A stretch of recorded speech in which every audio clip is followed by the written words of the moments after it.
Hello আসসালামু আলাইকুম everyone. আজকে ছোট ভাইয়ের আবদারে চলে যাচ্ছি ব্রাহ্মণবাড়িয়া বিজয়নগর হরসপুর দেওয়ানবাজারে টাটকা রেস্টুরেন্টে।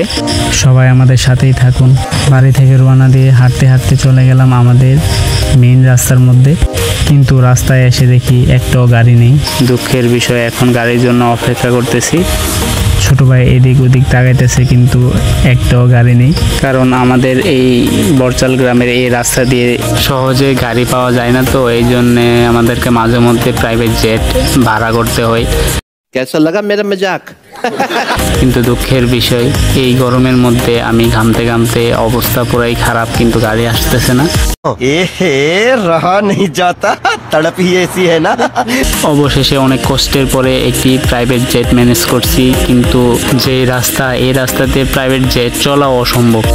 भाई मारो मुझे, मारो मारो मुझे, मारो मारो नहीं, ये मजाक हो रहा है। एक सेकंड यार। তারপরে প্রাইভেট জেটটি আমাদেরকে নামিয়ে দিল বাজারের একটু আগে, কেননা বাজারের মধ্যে ছিল অনেক জ্যাম।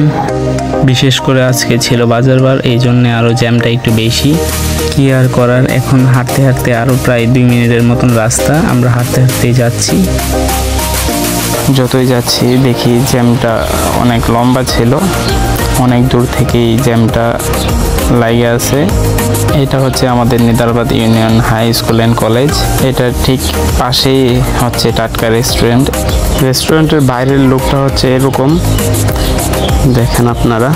চলুন ভিতরের ভিউটাও দেখায় আপনাদেরকে।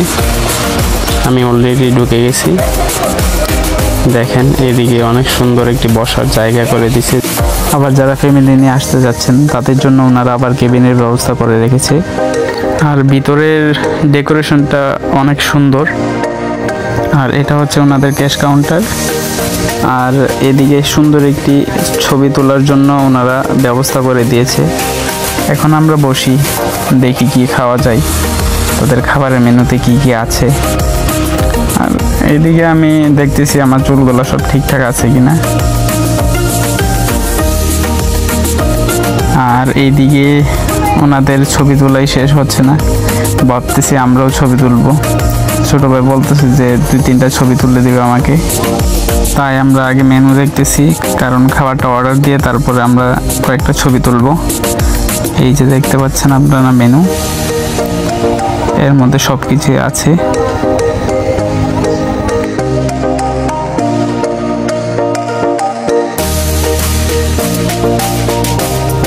ছোটো ভাইরে বললাম দেখ কি খাবি, ও খাবার চয়েস করতেছে, বলতেছে বার্গার খাবে।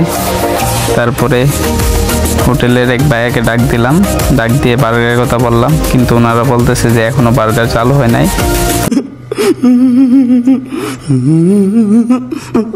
তারপর ছোটো ভাই কষ্ট করা মন নিয়ে লাচ্ছি অর্ডার করলো। আর ওনারা বলছে যে 2-1 দিনের মধ্যে বাকিগুলো চালু হয়ে যাবে। তারপর ছোটো ভাই বলতেছে লাচ্ছি আস্তে আস্তে আমরা কয়েকটা ছবি তুলি। তারপর ছোটো ভাইকে নিয়ে কিছু ছবি তুললাম।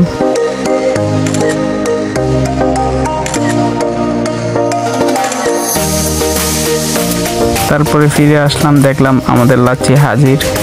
তারপরে 2 ভাই 3 মাস না খেয়ে অনাহারে থাকার মতন কয়েক সেকেন্ডের মধ্যেই ফিনিশ করে ফেললাম লাচ্ছি। আর লাচ্ছিটা অনেক ভালো ছিল।